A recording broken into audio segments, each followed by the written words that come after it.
Stress में रहना, लगातार चिंता करना जैसे आधुनिक मनुष्य का शौक बन गया है। ये जानते हुए भी कि इन्हीं कारणों से भरी जवानी में लोगों को हार्ट अटैक या स्वास्थ्य की गंभीर समस्याएं पैदा हो रही हैं और मौतें तक हम अपने आसपास, अपने समाज में देखते हैं।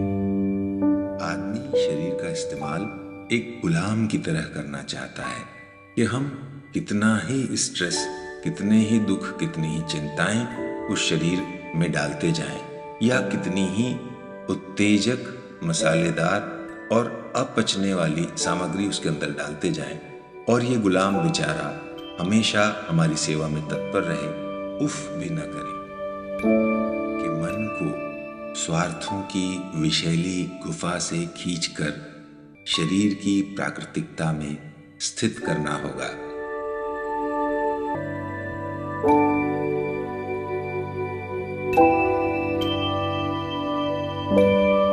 वियतनाम के महान संत थिच नैत हैन कहते हैं, breathe in deeply to bring your mind home to your body. हम इसका भावानुवाद करें तो वो होगा कि अपनी सांसों को इतना गहरा बना लें कि आपका मन आपके शरीर के साथ एक लय हो जाए, आपका मन आपके शरीर में विलीन हो जाए।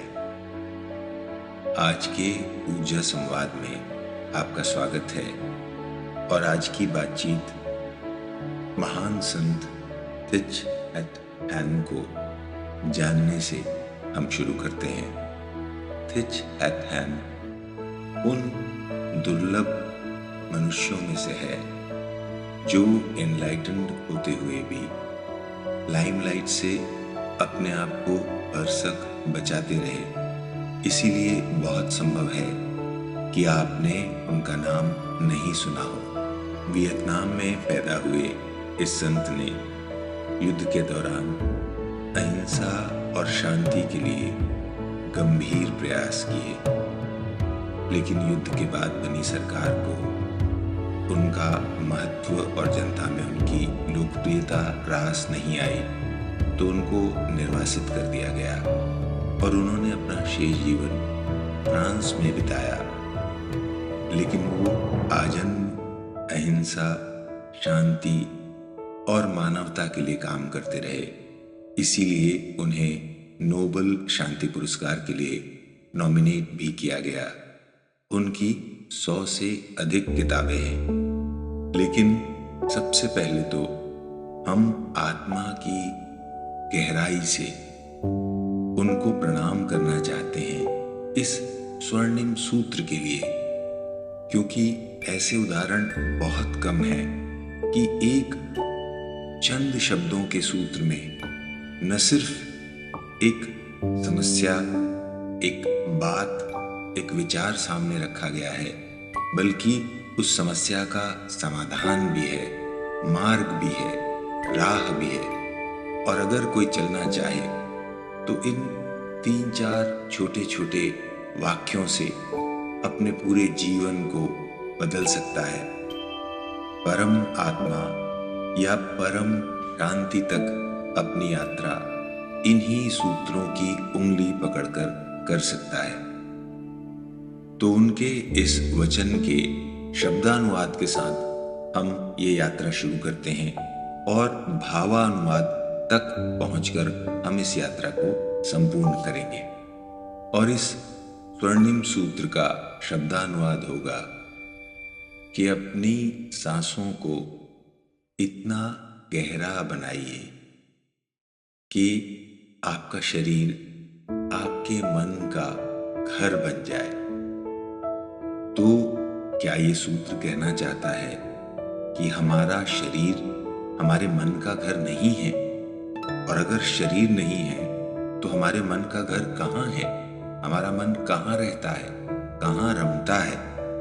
एक उदाहरण से बात को समझने की कोशिश करते हैं। एक व्यक्ति जो एक मकान में रहता है, अगर अपने स्वार्थों के लिए उस मकान का मिसयूज करता है, उसकी दीवारों में मनचाही ठोका-पीटी करता है, छत ढह जाएगी इसकी चिंता किए बिना अनावश्यक सामान वहां से लटकाता है या कीलें ठोकता फिरता है, जमीन से फर्श पड़ रहा हो, दीवारों से पलस्तर गिर रहा हो, बीम्स और कॉलम्स जर्जरित होकर गिरने की स्थिति में हो, तब भी अगर कोई व्यक्ति ऐसी सामग्री, ऐसा सामान उस मकान में भरे जिससे मकान और शरित हो, उसमें जंग लगे, वो खराब हो जाए, तो क्या ऐसा व्यक्ति उस मकान का मालिक हो सकता है?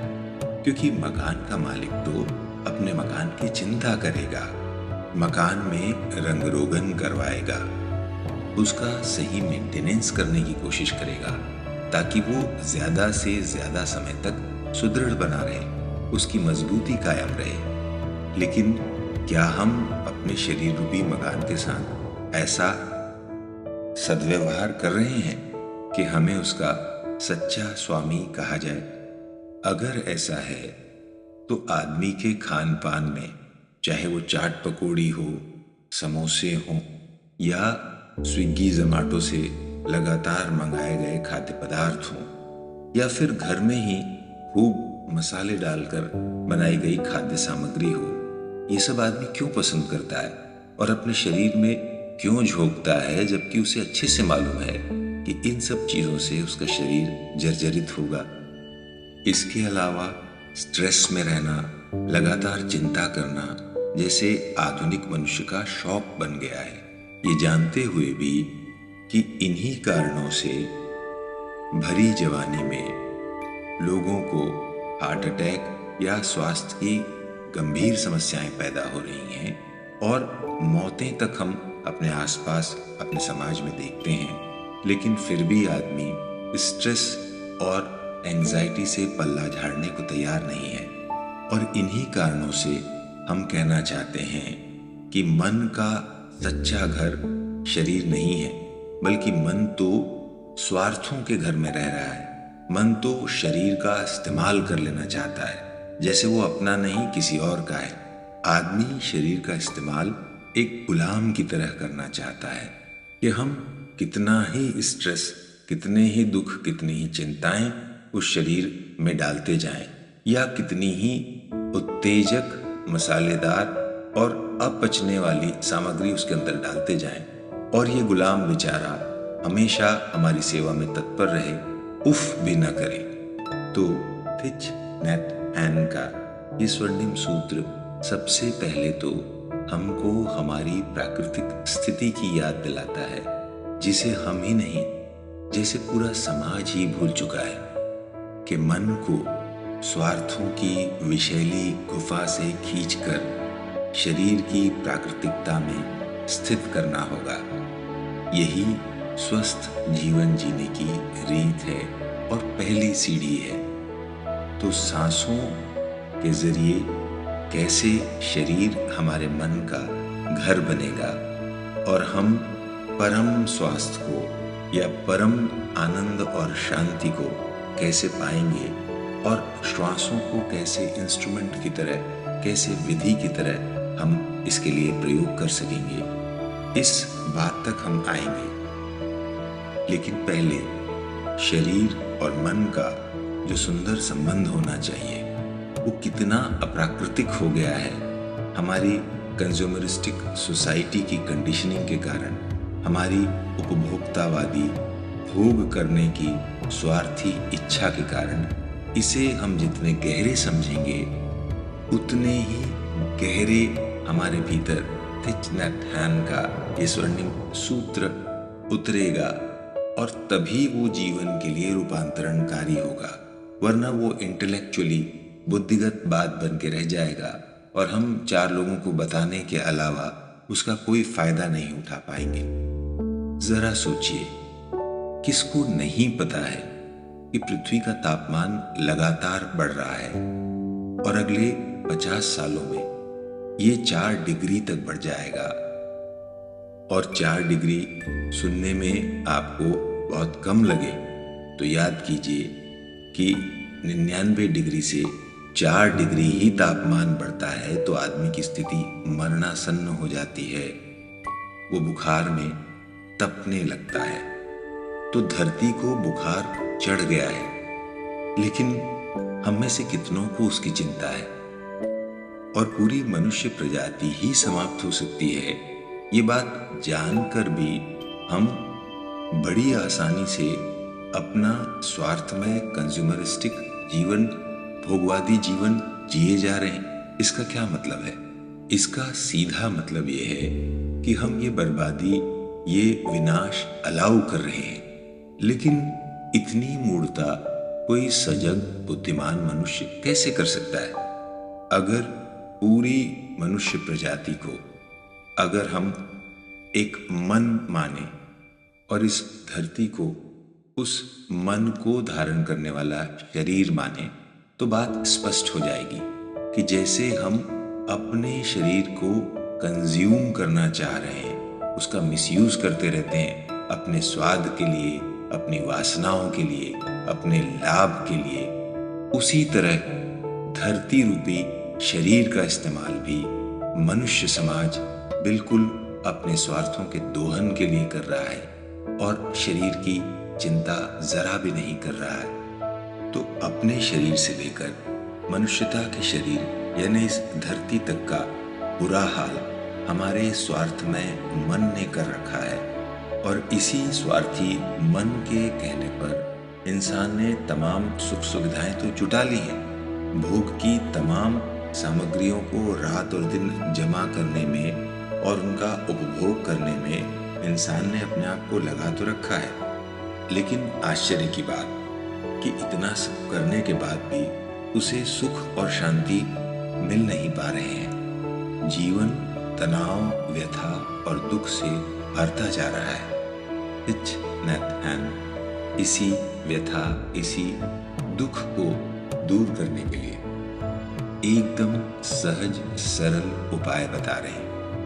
और वो उपाय है हमारी सांसें। सांसों की बात हो रही है तो सबसे पहले चलिए एक गहरी सांस लीजिए ताकि आप महसूस कर सकें कि सांसें जीवन में कितनी महत्वपूर्ण हैं और आपने आज तक उनको उनकी महत्ता और गरिमा प्रदान नहीं की है।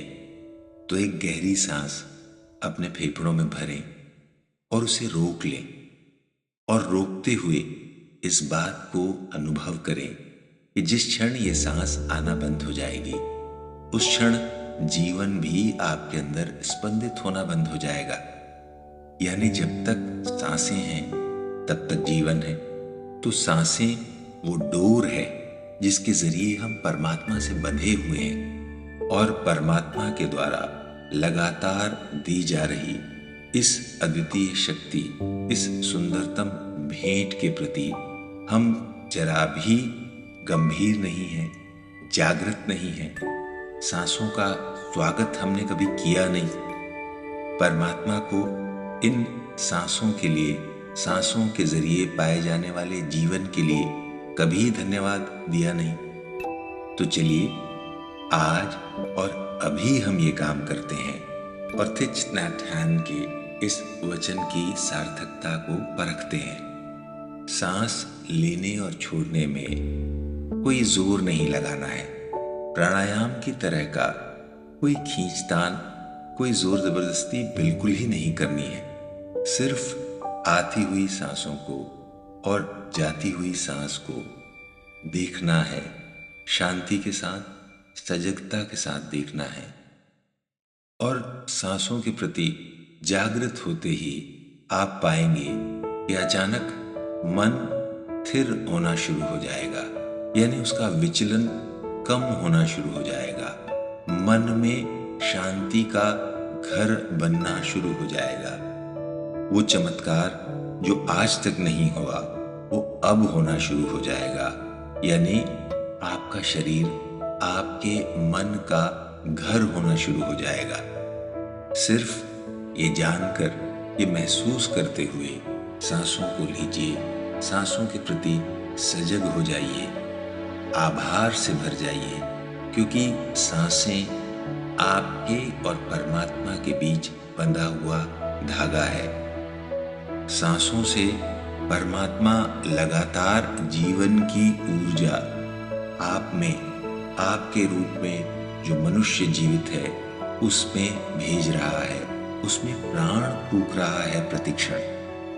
तो अपने भीतर परमात्मा के द्वारा स्पंदित प्राणों के प्रति सजग हो जाइए और बस इसी सजगता में सांस लीजिए।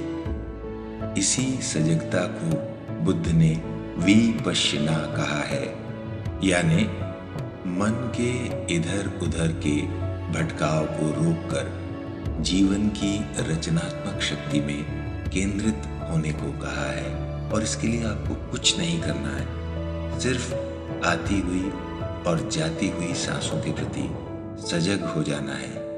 वो अपने आप गहराने लगेंगी। आपके शरीर, आपके स्वास्थ्य, आपकी आंतरिक परिस्थितियों के अनुरूप वो धीरे धीरे आकार लेने लगेंगी। यह आकार शांति का होगा और इसीलिए इसमें जल्दबाजी करने की कोई ज़रूरत नहीं है। बहुत सारी सांसें फेफड़ों में भर लें, ऐसी किसी आतुरता की कतई आवश्यकता नहीं है, क्योंकि अमृत की एक बूंद भी अमर करने के लिए काफ़ी है। और सवाल ये नहीं है कि जोश में भरकर हम जल्दी जल्दी कोई कदम उठाएं, बल्कि सवाल ये है कि हम कितनी देर तक और कितनी दूर तक इस शांति के साथ चल सकते हैं। जीवन के रूपांतरण के लिए लगातार इस शांति का हमारे भीतर बने रहना जरूरी है। लगातार हमारा शरीर हमारे मन का घर बना रहे, ये जरूरी है। मन की हमारे शरीर में स्थापना जरूरी है। मन और शरीर एक लय में हो, एक सुर में बोलें, एक राग में गाएं, ये जरूरी है। और यही भाव अनुवाद है थिक नैट हैन के सूत्र का, जहां तक हम पहुंचना चाह रहे थे। क्योंकि यहाँ एक कीमिया, एक रहस्य, एक जादू भरी बात छुपी हुई है। और वो बात ये है कि जैसे ही मन से कलुष, स्वार्थ और असुरक्षा गिर जाते हैं, यानी मन प्राकृतिक हो जाता है, तो मन पारदर्शी भी हो जाता है। और तब मन एक खराब डिक्टेटर मालिक के बजाय एक सच्चे मित्र की भूमिका में आ जाता है और अपने स्वार्थों के लिए हमारा या हमारे शरीर का उपयोग करने की बजाय हमारी खुशी में शामिल हो जाता है, हमारे विकास में सहयोगी होना चाहता है। और यही मन की स्वस्थ या वास्तविक भूमिका है। इसी मंजिल पर थिक नैट हैन हमें पहुंचाना चाहते हैं। तो सांसों में रस लेना है, आती और जाती सांसों के प्रति साक्षी होना है, सजग होना है। बाकी का सारा काम प्रकृति खुद कर लेगी। अब आदमी चूंकि लगातार अप्राकृतिक जीवन जी रहा है, इसलिए बड़ी खुजली होगी, बड़ी उत्कंठा होगी कि नहीं कुछ कर लिया जाए, ताकि जल्दी से जल्दी बहुत सारा परिणाम आ जाए और फट से कोई चमत्कारिक रूपांतरण हो जाए। तो यही समझिएगा कि बंदर वृत्ति से अब तक जो मन चल रहा था वो फिर उछल कूद करना चाह रहा है और आपको शांति के मार्ग से, सुकून के मार्ग से भटकाना चाह रहा है, परमात्मा की राह से विचलित करना चाह रहा है। शांति के साथ, सजगता के साथ सिर्फ सांसें लेते चलिए। धीरज के साथ धीमे से एक पौधा जमीन में लगाइए और सजगता के साथ इंतजार कीजिए। पेशेंस भी अपने आप में सबसे बड़ी साधना है।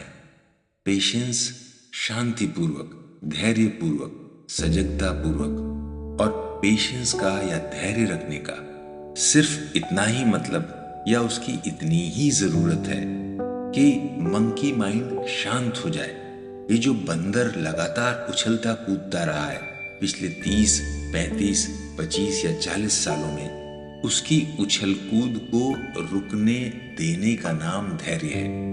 वो जिन स्वार्थों में जीता रहा है, जिस तरह शरीर का दुरुपयोग करता रहा है, वो वापस अपना बल पाना चाहेगा, वो वापस उस अब्यूज को, उस दुरुपयोग को करना चाहेगा, अपनी शक्ति को वापस अर्जित करना चाहेगा। इसीलिए इस पेशेंस की जरूरत है। ये पेशेंस मन की स्वार्थी वृत्ति को गला देगा, जीवन की महत्ता को, परमात्मा के अमृत तत्व को अंतर्मन में जगा देगा। और आपको इसके लिए एकदम साधारण सा ये काम करना है कि सांस लेना है, सजगता के साथ लेना है। ये फर्क है, और सजगता का फर्क सांसों को ही नहीं, जीवन में भी जमीन और आसमान का फर्क ला सकता है। ये आप देख सकते हैं अगर आपने एक दिन भी इस प्रयोग को गंभीरता से किया। वही सांसें रहने दीजिए जो आप लेते हैं, सिर्फ सजग हो जाइए उनके प्रति। बाकी का काम सांसें कर लेंगी, गहराने का काम, शांति को अर्जित करने का काम, मन में धीरज और व्यक्तित्व के रूपांतरण का काम सब अपने आप प्रकृति कर लेगी। प्रकृति करना ही चाहती है, प्रकृति आपको आपके वास्तविक स्वरूप में लाना ही चाहती है। ये तो अहंकारी मन है जो अपनी दिशा में पकड़ के खींचता रहा है, और इसी अहंकार की और प्रकृति की लड़ाई में ये जो स्ट्रेस है वो पैदा हो रहा है, जो तनाव है उसी का परिणाम है, उसी अप्राकृतिक लड़ाई का परिणाम है, संघर्ष का परिणाम। तो सांसों में जो परमात्मा हमें प्रतिक्षण जीवन दे रहा है, वही बाकी की व्यवस्था भी कर लेगा। सवाल ये है कि क्या हम उसे ये सुव्यवस्था करने देंगे, या फिर वापस अपने स्वार्थमयी जीवन के ढर्रे पर चले आएंगे। तो बस इतनी ही सजगता बनाए रखना है कि सांसों के प्रति जागरूक हों, सांसों में बहते हुए प्राण जो हमें जीवन दे रहे हैं उनके प्रति सजग हों। इस सजगता से धुलकर वही स्वार्थी मन जो आदमी को भटकाने का काम करता रहा है, जो स्वार्थों में, वासनाओं में, तनाव में आदमी को झोंकता रहा है, वही मन निष्कलुष होकर पुल बन जाएगा आदमी और परमात्मा के बीच। और यही मन परमात्मा को हाथ पकड़कर इसी पुल से हम तक ले आएगा, और ऐसी व्यवस्था बनाएगा जहां कबीर कहते हैं कि कबीरा मन निर्मल भया, जैसे गंगा नीर, हरि मोरे पाछे फिरे, कहत कबीर कबीर। यानी अब कबीरदास का मन गंगा की तरह निर्मल हो गया है, और जैसे ही ये मन निर्मल हुआ, हरि या ईश्वर कबीर के पीछे पीछे घूमने लगे, कबीर के साथ साथ डोलने लगे। कबीर परमात्मा मय हो गया मन के निर्मल होते ही।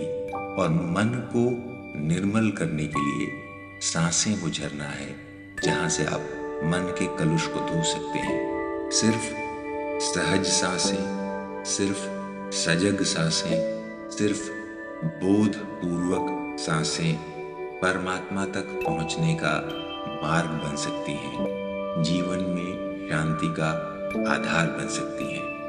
आजमा कर देखिए। इस ऊर्जा संवाद में आप अपनी बहुमूल्य प्रेजेंस के साथ उपलब्ध रहे। आपका आत्मिक आभार।